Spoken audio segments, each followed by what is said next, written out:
बाबूजी की थाली। बाबूजी के लिए खाने की थाली लगाना आसान काम नहीं था। उनकी थाली लगाने का मतलब था थाली को विभिन्न पकवानों से इस तरह सजाना मानो ये खाने के लिए नहीं बल्कि किसी प्रदर्शनी में दिखाने के लिए रखी जानी हो। सब्जी, रोटी, दाल सब व्यवस्थित तरीके से रखी जाती। घर में एक ही किनारे वाली थाली थी और वो थाली बाबूजी की थी। खाने की हर सामग्री की अपनी एक जगह थी बाबूजी की थाली में। मजाल है कोई चीज़ इधर से उधर रख दी जाए।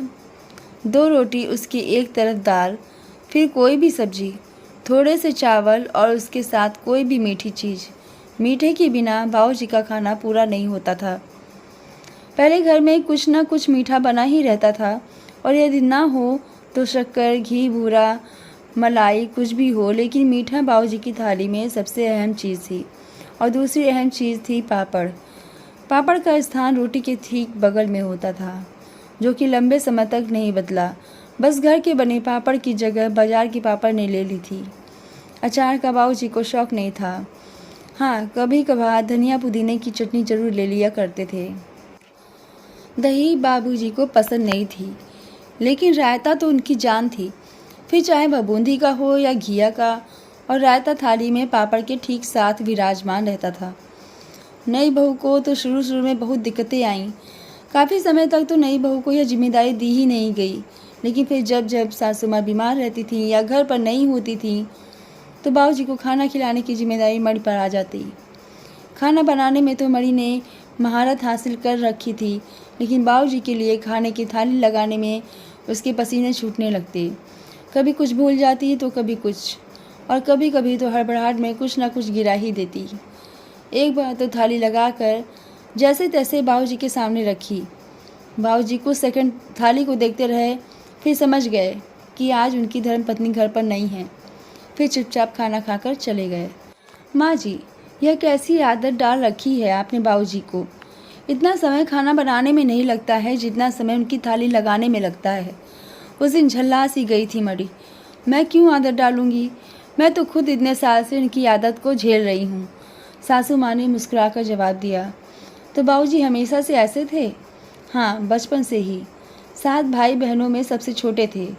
माँ के लाडले थे, खाना सही से नहीं खाते थे तो मेरी सास थाली में अलग अलग तरह के पकवान रख कर लाती थी कि कुछ तो खा ही लेंगे। और फिर धीरे धीरे बाबूजी को ऐसी ही आदत पड़ गई। उसके बाद मैं आई। पहले मुझे बहुत परेशानी हुई। थाली में कुछ भी उल्टा पुल्टा होता था तो तुम्हारे बाबूजी गुस्सा हो जाया करते थे। वैसे स्वभाव के बहुत नरम थे, लेकिन शायद खुद ही अपनी इस आदत से मजबूर थे। अव्यवस्थित थाली उन्हें बर्दाश्त नहीं होती थी। शुरू में मुझे भी बहुत दिक्कत हुई और बाद में तो कुछ सोचना ही नहीं पड़ता था। हाथों को हर चीज़ अपनी जगह पर रखने की आदत पड़ गई थी। मण भी अपनी सासू माँ की तरह धीरे धीरे आदी हो गई। अपने पूरे जीवन काल में बाबूजी ने कभी किसी चीज़ की अधिक चाह नहीं की थी। संतोषी स्वभाव के थे, लेकिन भोजन के मामले में समझौता नहीं करते थे। बहुत अधिक खुराक नहीं थी। थाली में प्रत्येक चीज़ थोड़ी थोड़ी मात्रा में ही होती थी। मणि तो कई बार हंसकर बोल दिया करती थी कि बाबूजी को खाने में क्वांटिटी नहीं वैरायटी चाहिए।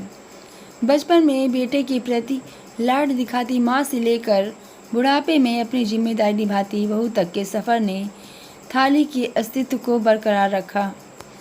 समय बीतता गया। अब मणि खुद सास बन चुकी थी। सासू माँ का देहांत हो गया था। बाबूजी भी काफ़ी बूढ़े हो चले थे। ज़्यादा खा पी भी नहीं पाते थे। समय के साथ थाली की वस्तुएं व आकार दोनों ही घटते गए। अपने अंतिम दिनों में अक्सर बाबूजी का भाव विहर होकर मणि के सिर पर हाथ रखकर बोल पड़ते थे कि अब मेरी आत्मा तृप्त हो चुकी है। बाबूजी का स्वर्गवास हुए 5 साल हो गए थे। आज भी श्राद्ध पक्ष की अमावस्या पर उनके लिए थाली लगाई जाती, जिसमें पहले की तरह सभी चीज़ें व्यवस्थित तरीके से होती हैं। बाबूजी की आत्मा का तो पता नहीं, लेकिन मणि का मन जरूर तृप्त हो जाया करता है।